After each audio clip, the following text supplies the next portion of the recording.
नमस्कार, स्वागत है आप सभी का। आपके साथ मैं हूं अपर्णा मौजम। गेम्स ऑफ गद्दी में आज आपको दिखाएंगे जनगणना पर कैसे बिछ रहा है जातिगत जाल। साथ ही आपको बताएंगे आखिर नाम पर घमासान क्यों छिड़ा है। आपको यह भी दिखाएंगे कि श्रद्धांजलि पर सियासत क्यों शुरू हुई। इसके अलावा आपको पोस्टर वाली पॉलिटिक्स भी दिखाएंगे।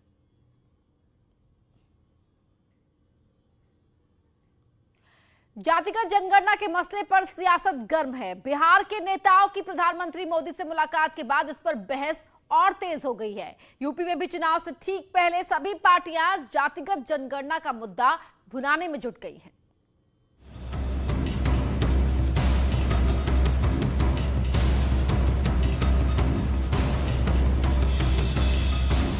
बिहार के मुख्यमंत्री नीतीश कुमार की अगुवाई में 11 दलों के नेताओं ने दिल्ली में प्रधानमंत्री मोदी से मुलाकात की और अपनी बात रखी।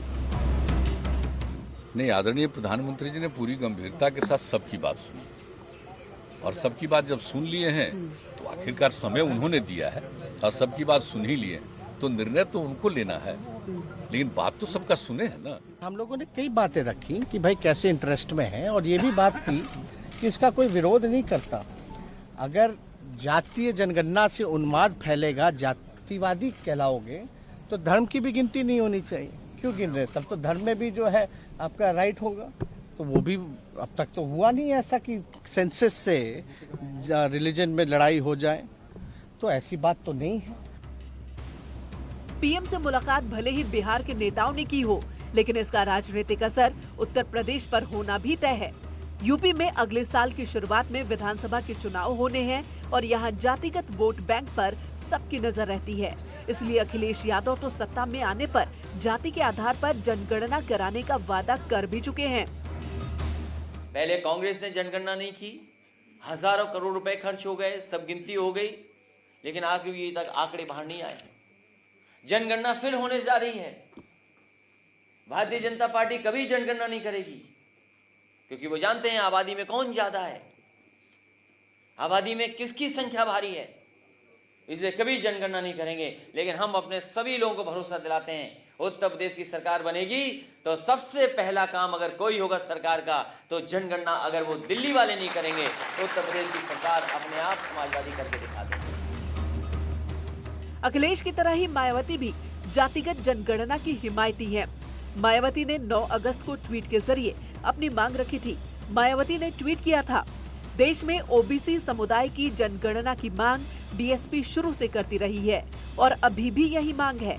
जातिगत जनगणना को लेकर बीजेपी अगर कोई सकारात्मक कदम उठाती है तो बीएसपी संसद के अंदर और बाहर दोनों जगह इसका समर्थन करेगी।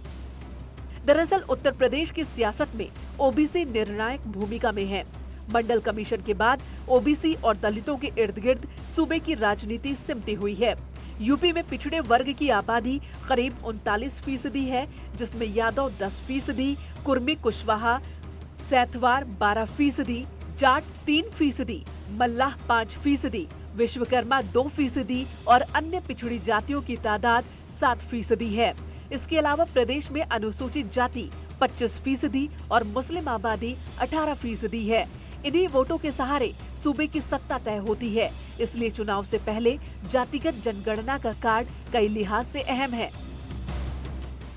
हकीकत ये है इस देश में कि जो 50% हैं उनको 27% क्यों आरक्षण मिल रहा है, जो 20% है उनको 50% क्यों मिल रहा है।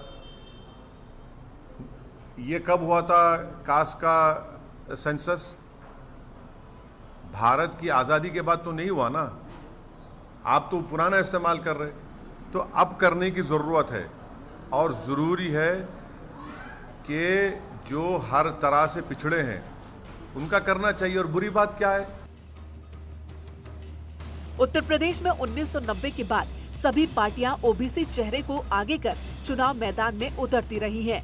पिछले 3 दशकों में राजनाथ सिंह और योगी आदित्यनाथ के अलावा कोई सवर्ण समुदाय से सीएम नहीं बने।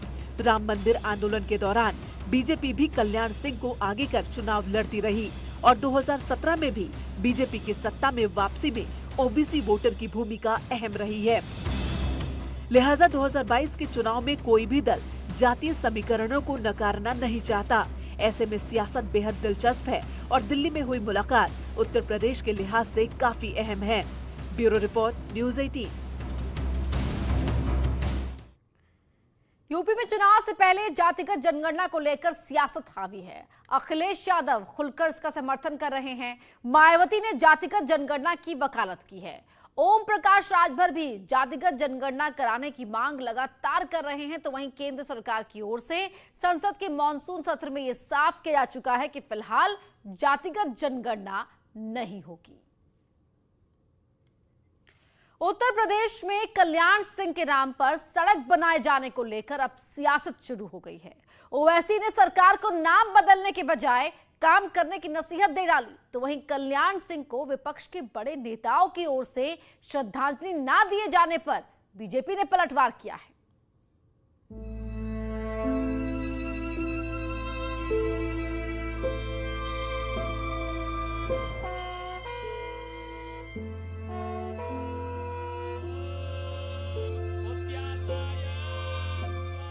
बीजेपी के सीनियर नेता रहे कल्याण सिंह के निधन के बाद यूपी सरकार उनके सम्मान की खातिर कई कदम उठा रही है।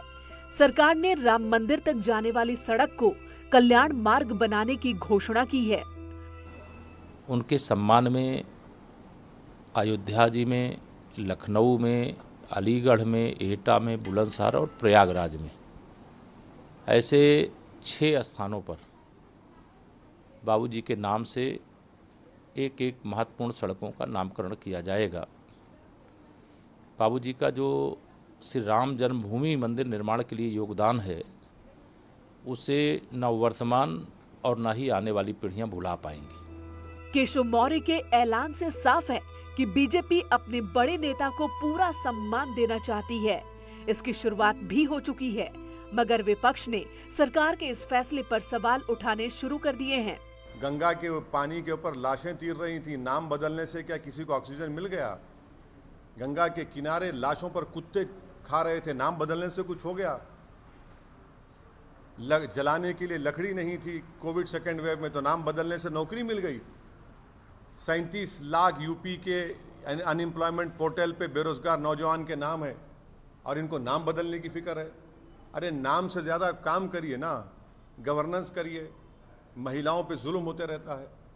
देखिए, असदुद्दीन ओवैसी को तो अपना भी नाम बदल लेना चाहिए। शायद हो सकता है उनकी जो ये मजहबी मानसिकता है, ये मजहबी मानसिकता उनकी समाप्त हो जाए। बेहतर है वो किसी भारतीय नाम के साथ आवें, तो उनके मन के अंदर भी भारतीय विचार आ जाएंगे। वरना ये जो तमाम विचार उनके मन में जो मजहबी आधार उत्पन्न होते हैं, ये इनको बंद करना चाहिए। उत्तर प्रदेश अब मजहबी ध्रुवीकरण के आधार पर नहीं चलेगा। उत्तर प्रदेश में विकास की बयार बह रही है और बातें विकास की ही होंगी। एक नेता के निधन के बाद उनके नाम को लेकर सियासी घमासान छिड़ा है, तो विपक्ष के कई बड़े नेताओं की ओर से कल्याण सिंह को श्रद्धांजलि न दिए जाने को लेकर भी बीजेपी ने सवाल उठाए हैं।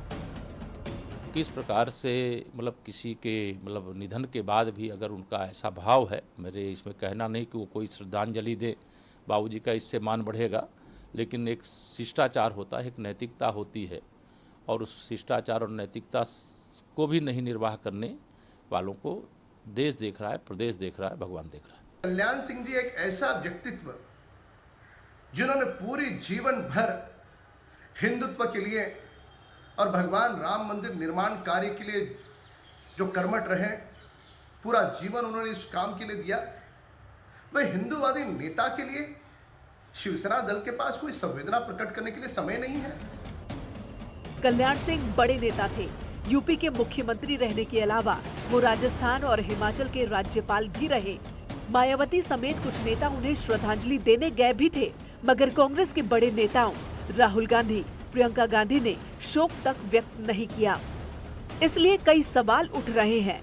सवाल राजनीति की शुचिता की और नैतिकता का। सवाल ये कि आखिर देश की राजनीति अब किस दिशा में जा रही है। Bureau report, news 18। नाम बदलने के मुद्दे पर यूपी में सियासत होती रही है। सरकार ने कल्याण सिंह के नाम पर 5 जिलों में एक सड़क बनाने का ऐलान किया है। इससे पहले कई जिलों का नाम बदलने की मांग उठ चुकी है। अलीगढ़ का नाम हरिगढ़ करने का प्रस्ताव जिला पंचायत में पास हो चुका है। इसके अलावा मैनपुरी का नाम मयानगर, फिरोजाबाद का नाम चंद्रनगर और मिर्जापुर का नाम विंध्याचल नगर करने की मांग उठ चुकी है। इसके अलावा भी कई शहर ऐसे हैं जिनका नाम बदलने की चर्चा लगातार की जा रही है। और यूपी में सत्ता में आने के बाद योगी सरकार ने कई नाम बदले भी हैं। सबसे पहले मुगलसराय स्टेशन का नाम दीनदयाल उपाध्याय स्टेशन किया गया। इसके बाद इलाहाबाद का नाम बदलकर प्रयागराज किया गया।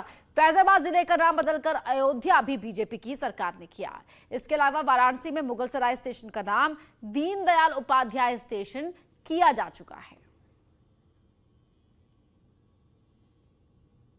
उत्तराखंड में अरविंद केजरीवाल के दौरे के दिन से पोस्टर पॉलिटिक्स गरमाई है। नगर निगम जहां मुकदमे दर्ज करवा रहा है तो वहीं कांग्रेस अभी तक पोस्टर पॉलिटिक्स में हाथ डालने से बच रही है।